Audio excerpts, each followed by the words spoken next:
Some betrayals are loud, marked by blood and fire, declared in open war. Others begin with a whisper. Fulgrim is the fifth book in the Horus Heresy saga, and the first to show how corruption doesn't always begin with hatred, but with beauty. This is the story of Fulgrim, Primarch of the Emperor's children, a warrior sculptor, a philosopher king, a brother whose dream was not conquest, but perfection. But in a galaxy gripped by war, perfection is a fragile thing. When Fulgrim leads his legion against a Xenos threat, he finds more than victory. He finds a relic, a weapon, an idea. And through it, the fall begins. Not through rage, not through fear, but through excess. As the line between art and madness blurs, Fulgrim becomes something else. His legion follows. This is the tale of how elegance became decadence, how sensation became religion, how a Primarch died long before his body ever fell, and how a god of chaos found its perfect voice. Beauty was a weapon. Order was a virtue. Perfection was the only truth. Fulgrim, Primarch of the Emperor's children, stood in silence aboard the Pride of the Emperor. Clad in white and gold, a living statue of elegance and power, he studied a sculpture. Not for flaws, but for the absence of divinity. That was his burden. To see not what was, but what could be. The 28th Expeditionary Fleet did not just conquer. It brought refinement. Where other legions left ruins, Fulgrim left harmony, cities rebuilt, languages restored, symphonies commissioned. His warriors memorized poetry. His remembrancers debated philosophy and painted masterpieces. To be part of his fleet was to live inside a gallery of victory. But it was never enough. Not for Fulgrim. Every element aboard the flagship was curated. The banners, the uniforms, the cadence of the soldiers' steps. Even the air tasted deliberate, perfumed, precise. Among the remembrancers, artists like Bikwa Kinska, Serena De Angelis, and Ostian Delafour pushed boundaries of form and meaning, encouraged by the Primarch's love of beauty. But something else moved beneath their work. Something less defined.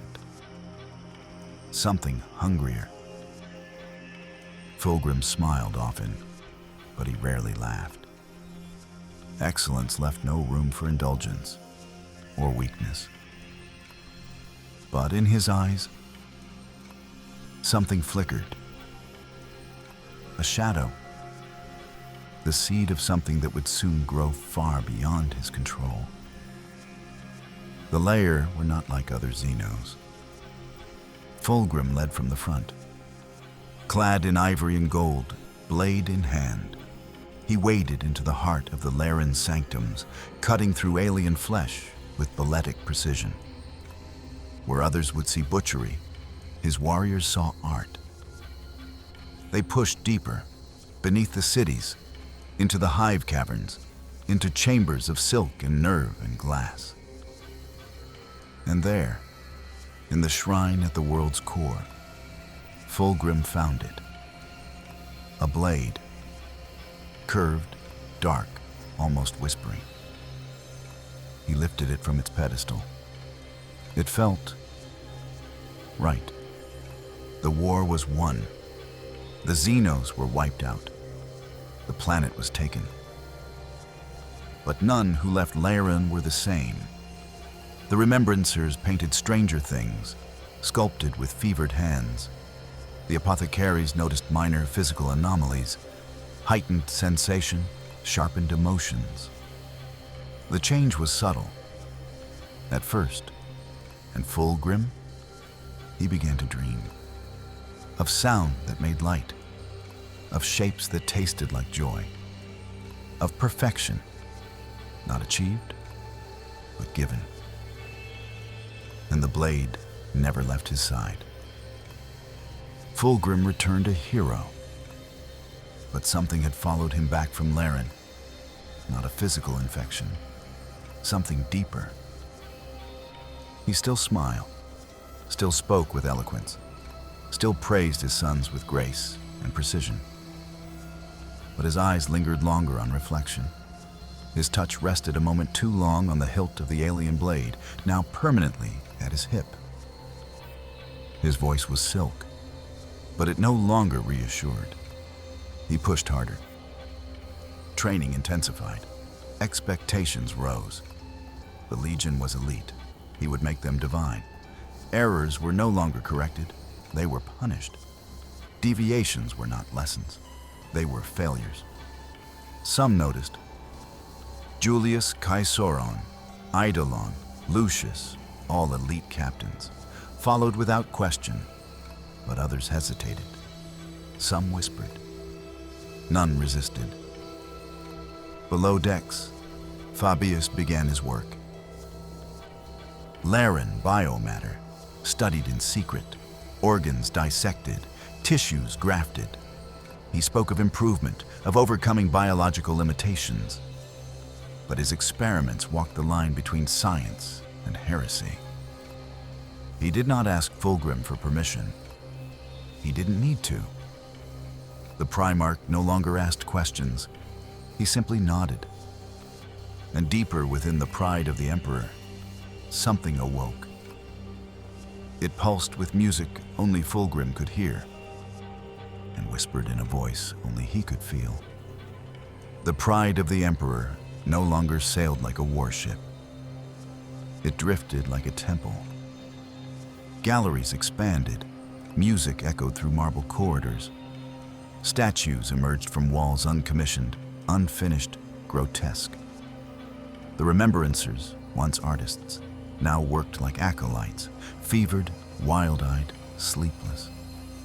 They claimed it was inspiration, but their hands bled with excess. Bekwa Kinska, musician and composer, wrote scores that twisted minds. Her orchestra played sounds that caused nausea, euphoria, or tears. Serena De Angelis, painter, abandoned structure for color and violence. Ostian Delafour, sculptor, chipped until his fingers broke, carving forms no one recognized, but all feared. The art was not human anymore. It spoke, and Fulgrim listened. He wandered the galleries like a priest, blessing each piece with his gaze. Where others recoiled, he saw purity, freedom. He no longer corrected. He encouraged. Even Lucius, arrogant and cruel, seemed affected. His blade work became more fluid, his vanity unbound. Eidolon, once controlled, now commanded with disdain. There were no limits anymore, and no voice strong enough to question the course. The Legion believed it was evolving, but in truth, it was decaying, and the beauty they chased had begun to scream. Before perfection, there was desperation. Chemos was a dying world. Its skies were dim, its oceans receded. Its people survived, not by hope, but by calculation. Every breath rationed, every life measured in industrial output. Art had died generations ago. Beauty was forgotten. Into this void, Fulgrim fell. He was a child of fire and cold steel, raised not by love, but by engineers, given no myth, no prophecy, only purpose. And yet he thrived. He learned their machines, he restored their systems, he brought order, structure, and then something they had lost: aspiration. Chemos began to rebuild, not just its factories, but its soul. They looked to him not just as leader, but as savior. And Fulgrim embraced it. He vowed never again to let anything fall into decay. When the Emperor found him, Fulgrim wept, not from weakness, but from recognition. He saw in the master of mankind a reflection of his own mission to elevate, to perfect, to create something greater than flesh or iron. But what the Emperor offered was conquest. And Fulgrim, eager to prove himself, turned that same passion outward to bring light, to restore lost wonder, to reshape the galaxy in his image. He had saved Chemos. Now he would save all of humanity, and he would make it beautiful. Fulgrim came draped in white and gold. Ferrus Manus stood in iron and silence. They were brothers, both perfect in their way, both unforgiving in their standards. But where Fulgrim sought harmony, Ferrus valued utility. Where Fulgrim saw form, Ferrus saw function. Still, they greeted each other with warmth. Old campaigns, shared triumphs, childhood memories of distant worlds and broken things made whole. For a moment, they were family. But even in that moment, tension brewed. Fulgrim spoke of art, of culture, of transcendence. Ferrus countered with duty, with precision, with the burden of command. They disagreed, respectfully, painfully. And underneath their words, something darker moved. Fulgrim's blade, alien, curved, impossibly sharp, seemed to pulse at his hip. Ferrus noticed and frowned. They trained together as they once had. A duel of brothers. Fulgrim, swift and graceful. Ferrus, blunt and brutal. They clashed like gods of two philosophies. No winner declared. But something cracked in that duel. Not armor, trust. Fulgrim offered alliance, a deeper bond, a unity for what was to come. Ferrus accepted, without knowing the full truth. And Fulgrim smiled, a perfect smile, hiding the serpent behind it. He came in silence, cloaked in crimson and shadows. Erebus, chaplain of the word-bearers, whisperer of gods, bearer of ruin. He spoke softly to Fulgrim, as one aesthete to another, not of war, but of truth, of deeper powers, of beauty beyond mortal senses. Fulgrim listened. He did not fully believe, but he didn't walk away either, and that was enough. The blade at Fulgrim's side began to pulse more often now. When he touched it, he felt clarity, power, calm. It spoke no words, but it shaped his thoughts. And slowly, he changed. His voice gained new tones, hypnotic, commanding. His reflections lingered on purpose, not service. He began to see the Emperor not as father, but as limitation. His legion followed. Eidolon demanded more authority. Lucius sought perfection through pain. The remembrancers created with wild, manic hands. Fabius worked without restraint. And Fulgrim allowed it, not from neglect, but from conviction. He saw in their hunger a mirror of his own. When he looked in the mirror now, he still saw Fulgrim. But the voice behind the eyes was no longer his alone. The pride of the Emperor changed, not structurally, not yet, but in spirit. Where once music soothed and inspired, now it shattered eardrums. Paintings twisted across walls like infected flesh. Sculptures grew barbs, eyes open mouths. The remembrances no longer created with intent. They produced with frenzy, as if driven by an unseen hunger. there was no meaning, only expression. Bekwakinska composed a symphony without melody or rhythm. Instruments screamed. Musicians bled from ears and fingers. The audience convulsed. Some died. Fulgrim applauded. Serena De Angelis painted a mural in blood and bile. She claimed she could see beyond the veil. Her work pulsed, moved, and still she painted. Ostian Delafour, horrified, tried to stop her. She laughed. He screamed. The canvas watched them both. Lucius carved his own name into his armor after each duel. Eidolon began mutilating subordinates who failed him. Fabius performed surgeries without anesthetic, not out of cruelty, but curiosity. And Fulgrim? He called it evolution. What had been art was now worship, and what they worshipped was no longer human. The war on Kallax was brief, brutal, like everything the Emperor's children touched now. Fulgrim led with elegance, Ferris with wrath. Together, they broke the back of the Xenos defenders in days. Their legions moved in tandem, blades and irons smashing through alien resistance like twin instruments of a perfect symphony. To any observer, it looked like unity. But inside, Fulgrim was rotting. He spoke less. His laughter came at the wrong times. His thoughts drifted. His officers whispered about his rages, his obsessions, his long hours alone with the blade. No one dared confront him. Even Ferris, though disturbed, said nothing.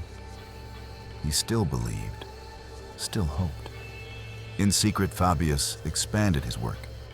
Test subjects were no longer prisoners. They were warriors. Alterations became enhancements, pushed beyond doctrine.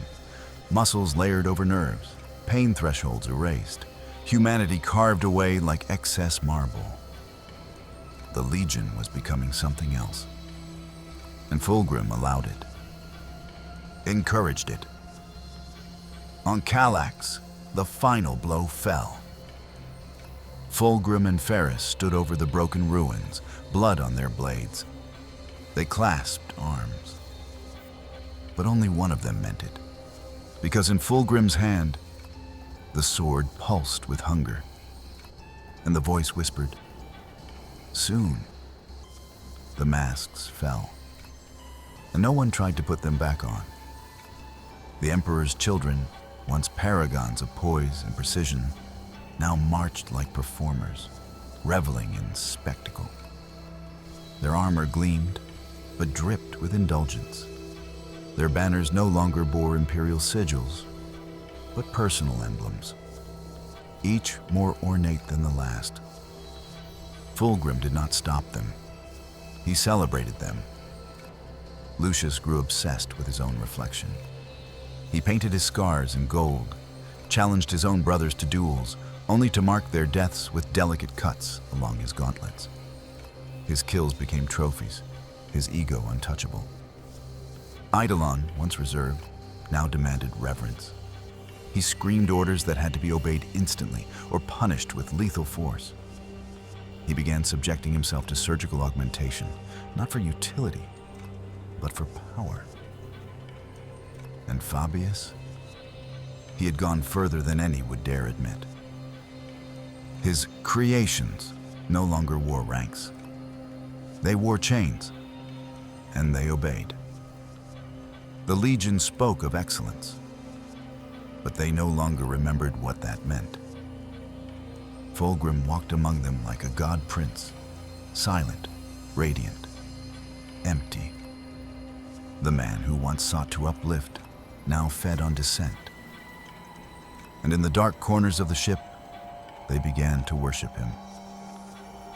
The sky over Istvan V turned black with drop pods. 7 legions descended, blades drawn, oaths sworn. The goal was simple: crush the rebellion, burn the traitors, end Horus's madness. At least, that's what the loyalists believed. Fulgrim knew better. He stood beside Horus, eyes calm, armor gleaming, the alien blade always at his hip. He said nothing of the coming slaughter, only smiled when asked. He had already chosen his role. And Ferrus was marching straight into the trap. The battlefield was perfect for betrayal. Valleys and broken ridges, choke points and blind canyons. The Loyalists landed first. Iron Hands, Salamanders, Raven Guard, spreading fast, securing ground.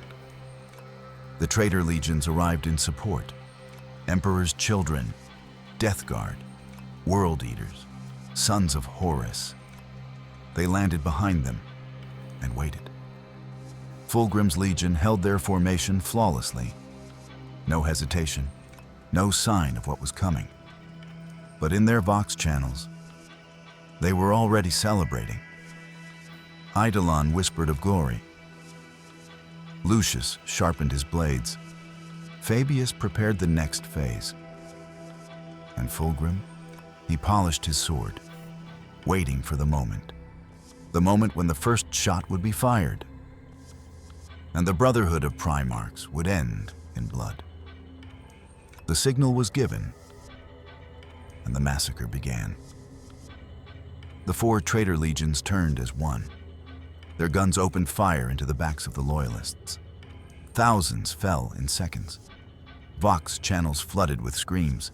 Istvan V became a pit of betrayal. But Fulgrim saw only Ferrus. He walked through the chaos with purpose. The blade in his hand hummed.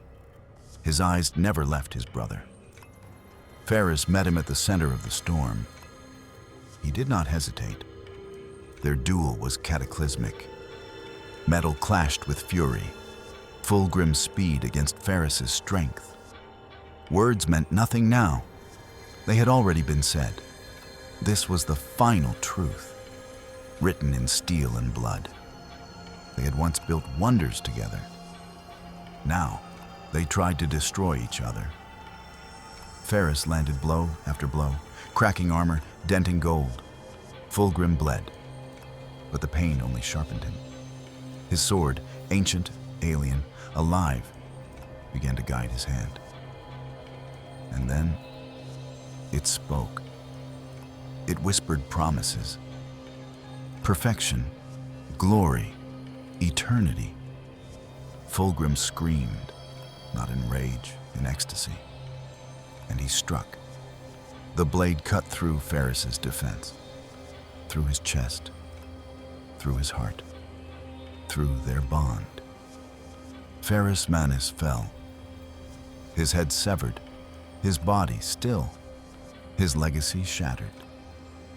Fulgrim stood over his brother's corpse and began to laugh and cry and scream because he had won.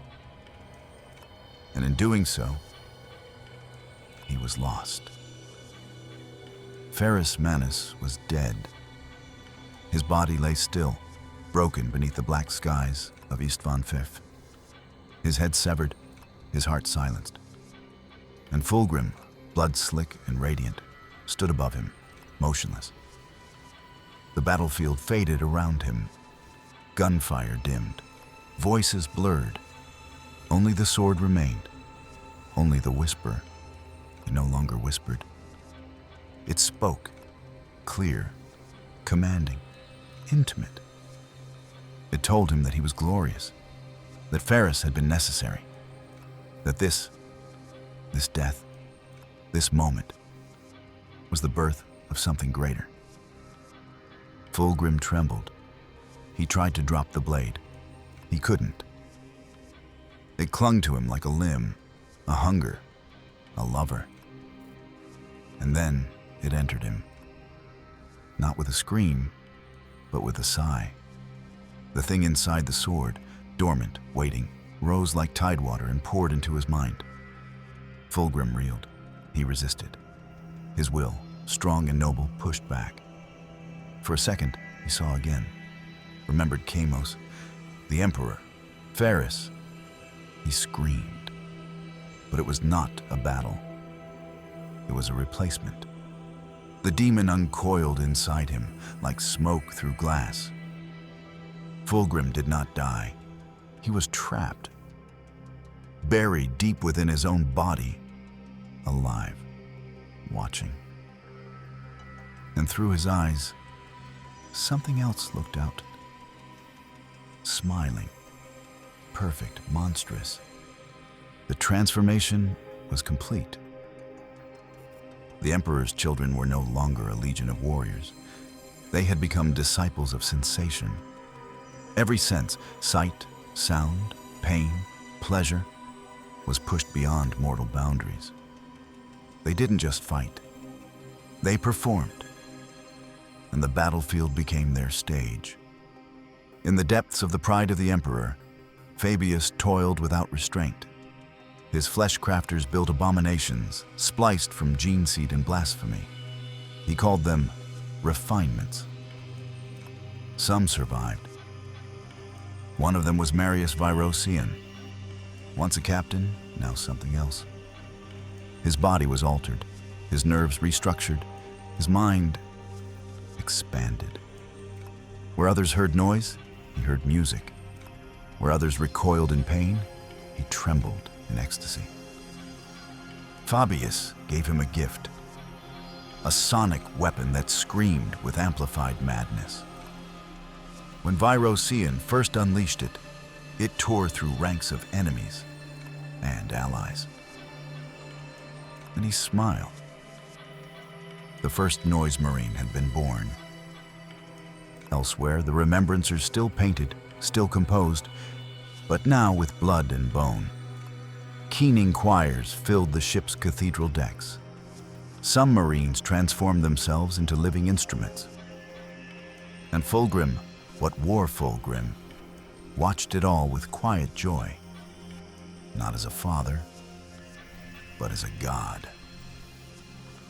There was no going back. The Emperor's children had crossed the threshold and burned it behind them. Perfection was no longer their goal. Now they craved transcendence through excess, through sensation, through surrender. They sang as they killed. They wept as they exulted. They worshipped their own undoing. The Legion was unrecognizable. Their armor was gilded, flayed, pierced with sonic emitters and sacrificial trophies. Their banners bore no imperial heraldry, only warped symbology drawn from the warp itself. They renamed their warships after forbidden god songs. They painted prayers and screams. And at their center stood Fulgrim, beautiful, serene, empty. What remained of his soul was buried deep, silenced by the demon that wore his face. That thing ruled now, not with fear, not with tyranny, but with seduction. It whispered promises of release, of divine sensation, of a freedom so absolute, even the flesh would weep in gratitude. The Legion followed gladly. Fulgrim's legacy had been rewritten, from master of perfection to patron of corruption. His sons no longer served the Emperor. They served only desire. And the galaxy would hear their song, whether it wanted to or not.